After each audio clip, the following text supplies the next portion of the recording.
सभी को मेरा सादर नमस्कार। मैं हूँ डॉक्टर मानिका बिष्ट और आज मैं आप सबके समक्ष लेके आई हूँ एक बहुत ही ज़्यादा इंटरेस्टिंग टॉपिक, जिसको लेकर मेरी ओपीडी में बहुत सारे लोग आते हैं।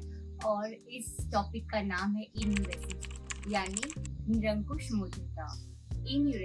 Enuresis is defined as normal, nearly complete evacuation of bladder at wrong place and time at least twice a month after 5 years of age। जिसका अर्थ है कि लगभग 5 साल की उम्र तक आपके बच्चे की जो बेड वेटिंग की कंप्लेन है वो ठीक हो जाती है। वो खुद से जब उसे पेशाब लगती है तो पेशाब करने लग जाता है।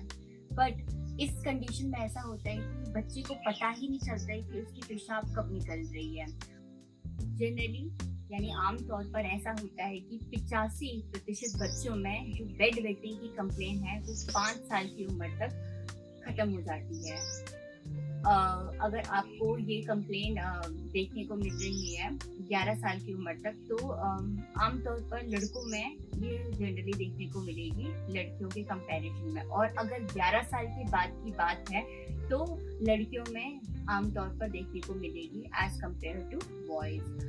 और इन्यूरेसिस यानी बेड वेटिंग जो है, हम इसको 2 भागों में डिवाइड करते हैं, प्राइमरी और सेकेंडरी। प्राइमरी का अर्थ है कि बच्चे की जो बेड वेटिंग की कंप्लेन है वो कभी ठीक हुई नहीं, और सेकेंडरी का अर्थ है कि बच्चे की बेड वेटिंग की कंप्लेन ठीक हो गई थी बट सिर्फ for the 6 month of period, और आफ्टर उसके बाद दोबारा से उसकी वही शिकायत दोबारा शुरू हो गई।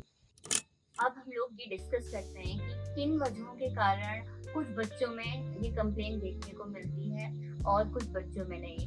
तो जिन बच्चों का मैच्योरेशन डिले यानी जो डेवलपमेंटल डिले है, जिनमें ये शिकायत होती है डेवलपमेंटल डिले की, तो उन बच्चों में ये देखने को मिलता है। एंटी डाययूरेटिक हार्मोन, ये एक हार्मोन है हमारी बॉडी में जो कि जो वाटर लेवल है उसको रेगुलेट करता है। अगर इसकी जो साइकिल है वो खराब हो जाए तो उसके कारण हमें देखने को मिल सकता है। कोई यूरिनरी ट्रैक्ट इन्फेक्शन हो जाए बच्चे में तो देखने को मिल सकता है। और अगर कोई स्ट्रेसफुल सिचुएशन आ जाए उसकी वजह से भी बच्चे में ये देखने को मिल सकता है। अब इस समस्या का क्या समाधान है? तो जनरली 6 साल की उम्र तक हम लोग ये कोशिश करते हैं कि कोई भी फार्माकोलॉजिकल ट्रीटमेंट यानी कोई भी मेडिकेशन हम प्रोवाइड ना करें। तो हम क्या थेरेपीज अपनाते हैं? तो हम लोग जो थेरेपीज अपनाते हैं वो होती है मोटिवेशनल थेरेपी। वाटर लेवल को हम डिवाइड कर देते हैं कि कितना कितना देना है। जैसे कि हम ये डिवाइड कर देते हैं कि 40% सुबह को देंगे, दिन में 40% और शाम को 20% वाटर ऐसे प्रोवाइड करेंगे तो बच्चे की जो बिस्तर को गंदे करने की शिकायत है वो ना आए, क्योंकि वाटर लेवल मेंटेन्ड रहेंगे बॉडी में। दूसरा है मोटिवेशनल थेरेपी। मोटिवेशनल थेरेपी में हम लोग बच्चे को मोटिवेट करते हैं, यानी कि अगर आज बच्चे ने रात में सुसु नहीं की है बिस्तर पे तो उसको एक चॉकलेट दे देंगे, या फिर जो भी चीज़ उसको पसंद है वो हम प्रोवाइड करेंगे, तो उससे मोटिवेशन उसे मिलेगी। और ये थेरेपी लगभग 60 से 70% बहुत असरदार होती है। इसके अलावा हम लोग एक और थेरेपी यूज़ करते हैं, वो है कि अलार्म थेरेपी।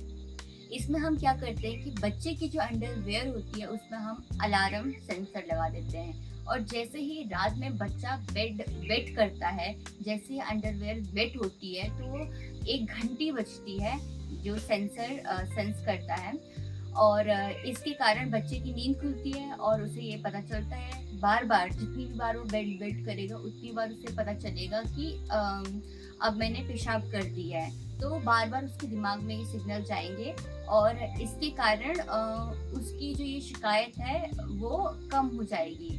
वो अपने चीज़ को कंट्रोल करने की कोशिश करेगा। और ये जो थेरेपी है अलार्म थेरेपी बहुत ही ज़्यादा असरदार होती है। लगभग 2/3 जो पेशेंट है उनमें देखा गया है कि ये करने से उनमें कंट्रोल आया है। तो बाकी हम लोग यही थेरेपीज यूजुअली अपनाते हैं। फार्माकोलॉजिकल थेरेपीज भी हैं, बट हम ट्राई करते हैं कि हम इस चीज़ को अवॉइड करें, क्योंकि हमें इसी से बहुत असर मिल जाता है। तो इसी के साथ आज की इन्फॉर्मेशन इतनी ही। अगर आपको इससे रिगार्डिंग कोई भी डाउट हो तो आप कमेंट सेक्शन में पूछ सकते हो। Okay, thank you, bye bye.